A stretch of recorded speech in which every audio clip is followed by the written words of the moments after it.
There is a popular adage in my culture. It goes something like, you can always wear your clothes anytime you buy it. The meaning is that whenever you wake up is your morning, whether it's 6 a.m. or 1 p.m. In other words, you can do anything at any time you want and it will still be fine. I don't agree with this line of thinking. In fact, I believe the opposite. I believe that people should take care of their youth because that's where the gold lies.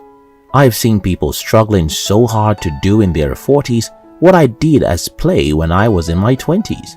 I have seen people being overcome and paralyzed with extreme fear in their 50s about what I did without even thinking when I was in my 20s. And that's why I advocate that people should pay close attention to how they spend their lives when they are still young, because regardless of whatever anyone says, the older you get, the less you can do with your life, because the more cautious and careful you tend to become. In today's video, I'm going to be sharing with you the 5 things most people waste their youth on and regret later in life.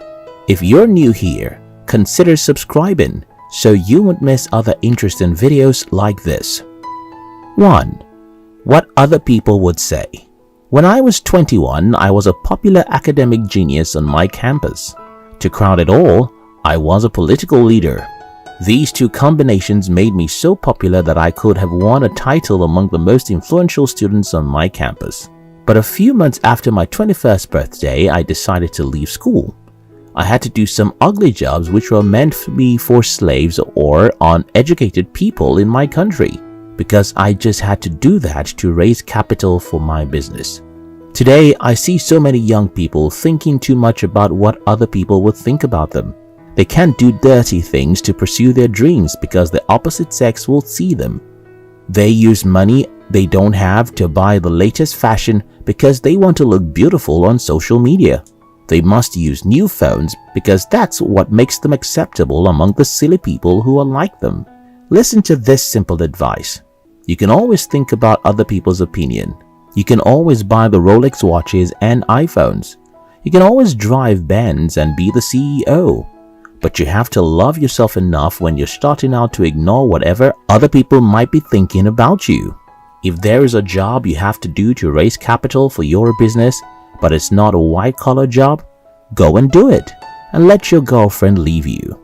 If there's the latest phone your friends are buying and you know you could invest that money into something better, let your friends leave you. If your parents want you to study law or medicine so as to fulfill their own childhood dream and you know music is the only thing that can make you happy, go do your music and let your parents disown you. It's actually very simple. Love yourself first. Think about yourself first. Do things for yourself first. 2. Pleasure, pleasure, and pleasure. In the culture I grew up with, you really don't have much freedom in your first 17 years. You have to go to primary and secondary school while you're in your parents' home. Your parents and teachers tell you when to do what and what to do. And when you're 15, you start to hate their authoritarianism. So much that when you're finally 18, you get out of the home to the university, you really want to enjoy your freedom. The problem with this is that true freedom can only be enjoyed by the people who know how to say no. So many young people have devoted their lives so much to pleasure that the only thing they seem to be doing with their life is pleasure. Pleasure and some more pleasure. I know people who watch movies in the morning. How on earth can anyone do that? There are people who spend 5 to 7 hours every day on social media. How can any human being be allowed to do that? There are so many young people who don't miss any party or social gathering. How can you have the time to pursue your life's dreams? For anyone going somewhere worthwhile, entertainment is something you do to relax, so that your brain can do a better job next time when you get to do your life's work.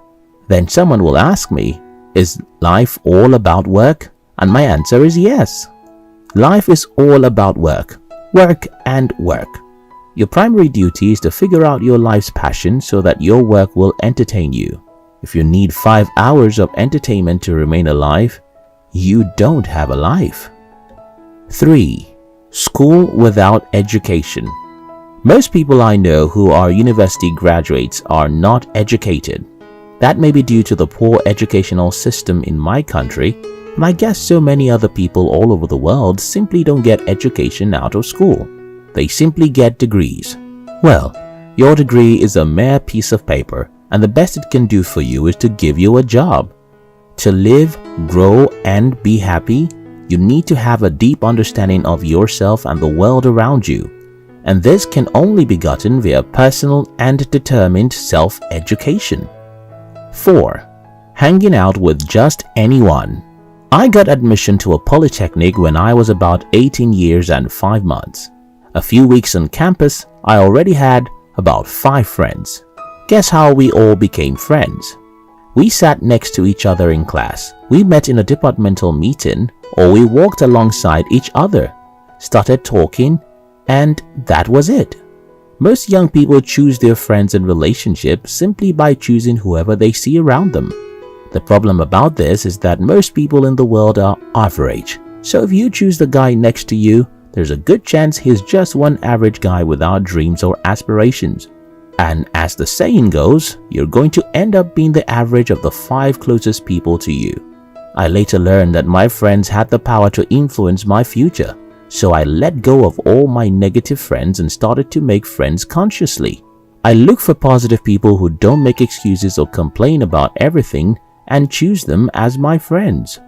What happens when you do this is that you'll have fewer friends, but there's good news.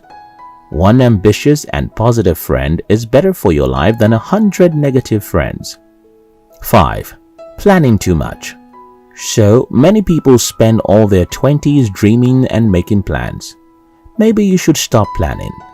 It's useless. Go out and do stuff. Make mistakes and learn from your mistakes. When you're on your deathbed, you'll never blame yourself for things you did which didn't work. You only blame yourself for the things you never had the courage to do. So go and do. Try things, attempt the impossible. Run after a mission that is bigger than you. That is how to find yourself and be happy. If this video makes sense to you, don't forget to subscribe. We love you.